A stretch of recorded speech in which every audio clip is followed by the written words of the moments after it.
The morning show here on Arise News. Joining us now is Okpe with stories trending around the world. Hello, G. Good morning, Dr. Marty. Happy Friday. It's Friday. Yes, TGIF. We're matching today. What are your plans for this evening? Always. I want to hear that. I'm all for that. What are your plans? We're going out. Me and Adeswa. We are. You're invited too. Rufai, you're invited as well. Good morning, Adeswa. Oh, goodness. Rufai, we missed you yesterday. I miss you even more. You have no idea. Well, good morning to you. Good morning. And good morning to you, viewers. We begin what's trending in Nigeria. A mother of a soldier who was arrested for filming a Nigerian army general that was lamenting about a lack of equipment in the fight against Boko Haram insurgents have cried out to the Nigerian army to release her son. The mother said that she had not spoken with her son, Private Tokunbo Charles Obanla, since March after the video went viral. She has asked the army authorities to allow her see her son, and if he had been killed, she should be shown his corpse as proof. There are reports that the soldier had been kept in a cell by the army authorities where he had allegedly been subjected to torture, while the General Olusegun Adeniyi, a former commander Operation Lafia Dole, who instructed Tokunbo to record his message to the Chief of Army Staff, was subsequently redeployed to the Nigerian Army Resource Center in Abuja. Let's take a quick look at that video before we come back for a discussion. I'm standing here with Sector 2 Commander. The armed helicopter have just come over our head. The instruction I gave them, anything moving, they should engage it because most of my gun thrusts are not moving. Like I said earlier, we are with the leading MRAPs, and the 3 battalions are fighting and deployed. Nobody is running. But what we have here, I will give you some estimates to guide your good decision, sir. BokoHaram has fired more than 100 mortar bombs at us. They have fired more than 80 to 100 RPGs at us. In addition to more than 8 to 10 gun thrusts from every side since yesterday, we have not run, and the soldiers are not misbehaving or disobeying orders. We have casualties. I will come and see you in person on what we need to do, but we are not running. Neither is any soldier misbehaving or running. Sir, if you can look at that, that's one of our MRAP tire that is not run flat, that bullet tore. We have used more than 20 MRAP tires here. That's another one, sir. We have changed close to 250 e-loss tires due to the terrain. This is what we are facing in the Timbuktu Triangle, sir. But we are not running. We are fighting as a system, and we are doing our best to contain the situation and to achieve your mission, sir. Dr. Bati, I'd come to you with this story because it seems like such an unfair decision if this Private Tokunbo Charles was arrested for filming, literally taking instruction from his general to film this type of video. I mean, if this story is true, this seems like a really unfair decision for the private soldier to be arrested and detained. Well, it is a very sad and disturbing story. Yeah. First, from the personal angle. Yes. Mrs. Obanla is saying that, look, to eat is a problem.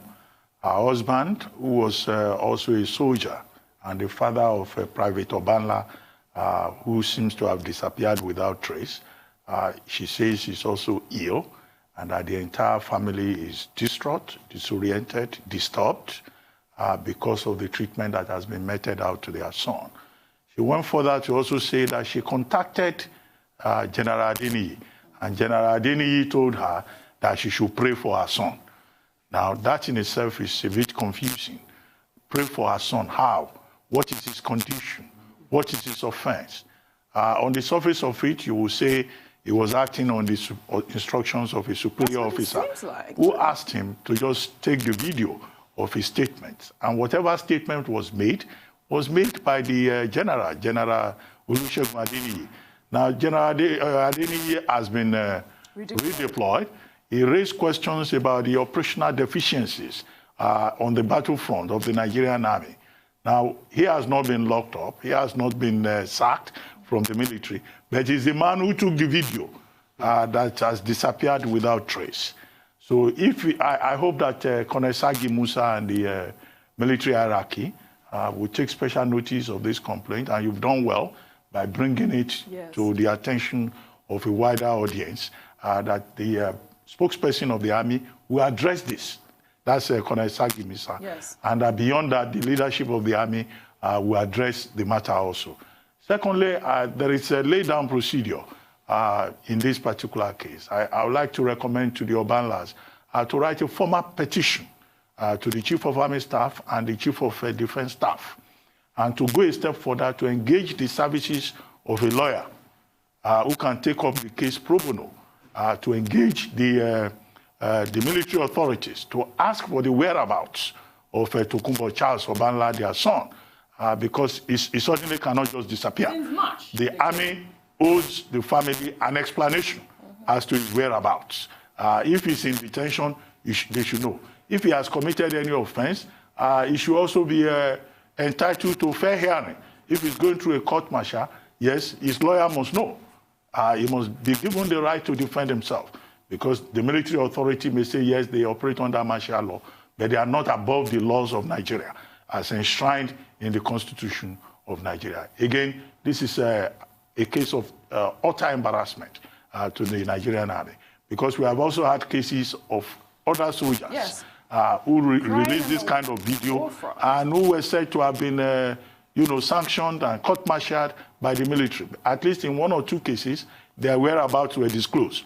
But for a private to just disappear without trace, I don't think it's part of the standard operational procedures of the Nigerian army. Adeswa, as a mother, I cannot even imagine what that woman is going through at this point in her life. It is very devastating. It is sad. This is nothing short of an affront on his fundamental human rights. And like Dr. Abatia said, I mean, there are let-down procedures, even for the military. So what exactly is going on here? We've seen them trying to muzzle dissenting voices in recent times, either in videos, or either in general videos on the field or private video. Remember, there was also one who was locked up recently, and the family was also calling for his release. Yes. The Lance Corporal. Yes. I remember at the time of this General Adeniyi's video, his explanation was that this was not an attempt to ridicule the Nigerian military. It was just an update of the situation he was sending to the high command. Unfortunately, it leaked. So I think I'll also join calls for the release of Tokunbo Charles Obanla, wherever he is, like the mother is saying, nothing is as devastating as a mother not knowing the whereabouts of a child. They say it in local dialects, but I'll translate it in English. It is better for you to know that your child is dead than for you not to know the whereabouts of the child. Well said, Adeswa. Are you speaking Yoruba in English? No, she said she was translating it for us. Well, apparently I am. That sounds like Yoruba English. Well, apparently this is a family of, the army. Apparently they have been serving the army. This Tokunbo Charles was born in an army barracks, and the mother is saying that this is an unfair treatment for the children of the Nigerian army. What is your take on that, Rufai? I mean, I think the Yoruba quote for what I just wanted to say was "Osun wakomo kujo komo sonulo." I mean, that's the Yoruba translation, like she had said before.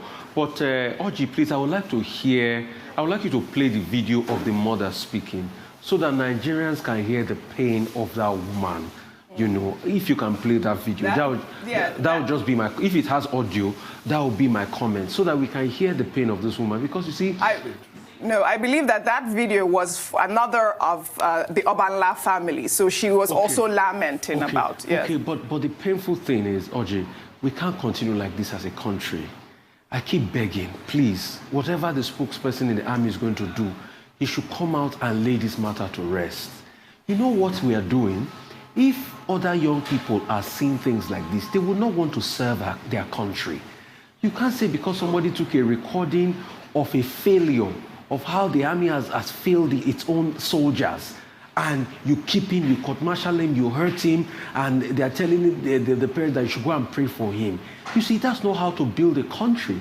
The optics looked wrong. Everything about it looked wrong. And that's why I keep asking the question on this show every time. That are we living this country like we want to live it for our children yet unborn? I'm not sure, Oji.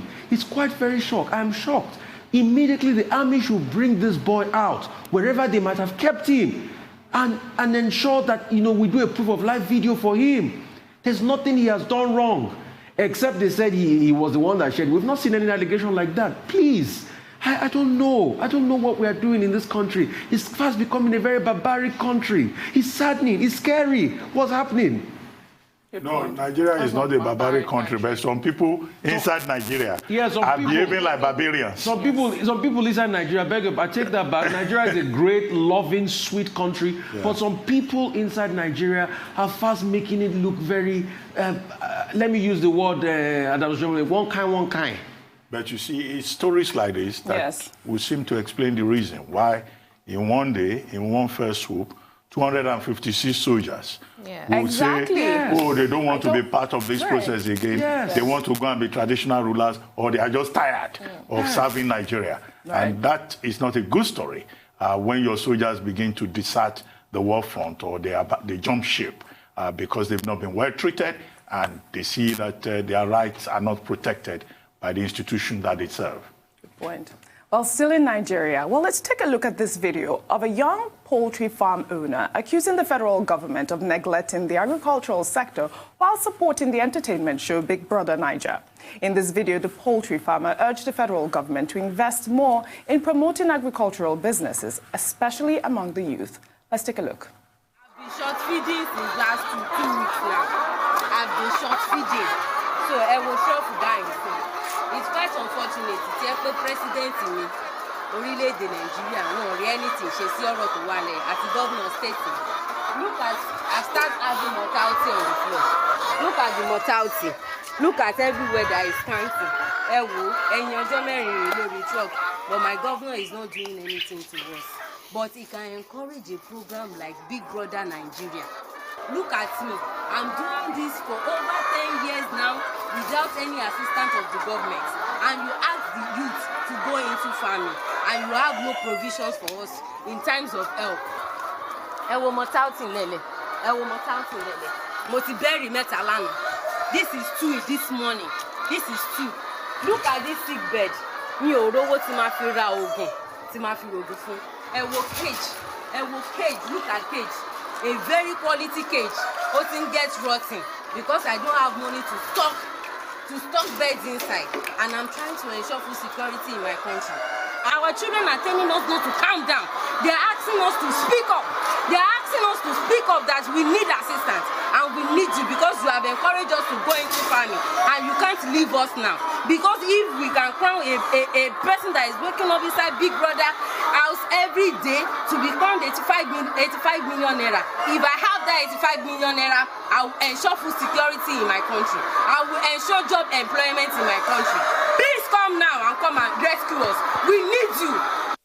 Dr. Bati, and apparently this is not her first video. This is another video that she has made, but this is the one that is circulating on social media at this point. I know that you speak Yoruba, and she was speaking Yoruba in some of the things that she said. So I'd like for you to translate it properly for us before we discuss. Well, I guess Adesua also speaks Yoruba, don't you? Yoruba English. Like you said, anyway, the woman is just expressing her frustration about the fact that she runs this poultry. She doesn't have enough resources. She's facing difficulties compounded by the COVID-19 situation. And she says that she's not received any support from government, either federal or local government or state government. And that in Nigeria, it looks like the government of the day is more interested in supporting Big Brother Naija, where some people are staying inside a cage, as it were, to use our phrase, in pursuit of 85 million naira.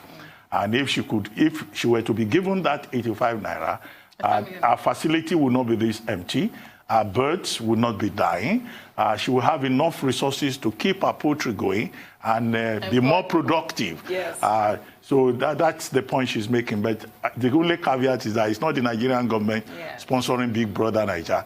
But she was just expressing her concern that people at her level need support, which draws our attention to one thing. You will recall that in the face of COVID-19, the federal government of Nigeria had announced through the central bank a stimulus package of 50 billion naira, dedicated specifically to micro, small, and medium-scale enterprises. And she will seem to fall within that category. But the problem with that 50 billion, which as of July 22, we were told government had disbursed about 49 billion, out of it to 80,000 households and small businesses is that many Nigerians say they do not know who collected that 49 billion or how to access it or who the beneficiaries are. But later in July, again, the federal government had announced that 60% of support for medium and small-scale enterprises will go to women entrepreneurs. And again, she falls into that category. Under the economic sustainability program, government has also announced, about 28 billion naira worth of support for MSMEs. The Ministry of Youth Development has also announced a youth intervention fund. Now, she falls under all of these categories. What she needs is help. She's calling for help. I hope somebody will identify her and assist her to see how she can access all of these facilities that the federal government and the central bank, have announced in the face of COVID-19. So she seems to be enlightened enough. So that help she needs is at two levels. Advice as to how she can access loans or grants with which she can revitalize her business. As you can see, she wants to work. She wants to be productive. She's just handicapped. And these are the kind of people that we need to help. Considering the fact that, the informal sector, small and medium-scale enterprises, constitute the bulk of the, economy at a certain level. And if you don't make them productive, then, of course, you continue to have these distortions, both at psychological, personal levels, and also in terms of what small and medium-scale enterprises can contribute to the economy. Very good. What part of the video that she seemed to have accused her state governor of the big brother Niger? I mean, what is your take on that in terms of that support? But which state are we talking about? Do you know the state? She did say, my state governor is support. She didn't mention the state, so that's what I'm asking you. Well, we don't know the particular states, but whatever state it is, the Nigerian government, both at the federal and state level, do not produce, do not bankroll the Big Brother Niger show.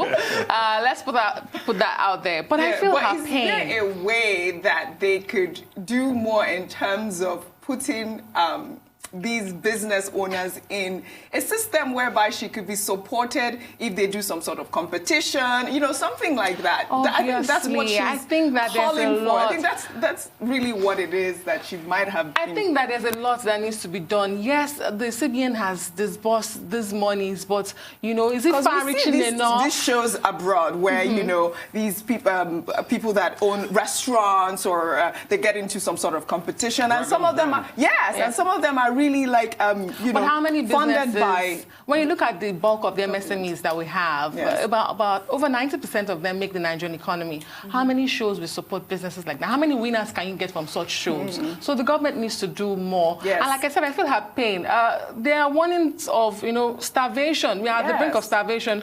We need to support farmers, and they are particularly hit, poultry farmers, because when you look at even the lockdown, the COVID-19 pandemic, confectionaries, eateries, restaurants were not open, hotels, and they need this produce. So you can imagine she's facing so many challenges on different levels. In fact, she was saying she wants to contribute to food security in Nigeria. That's her major point. Well, let's take another story in Nigeria. You don't want... yes, I will talk to Rufai about this story because this is Rufai's story. The police in Edo State has paraded 6 suspects in connection with the rape and murder of a 22-year-old undergraduate student of University of Benin, Vera Uwalia Omozuwa, better known as Uwa.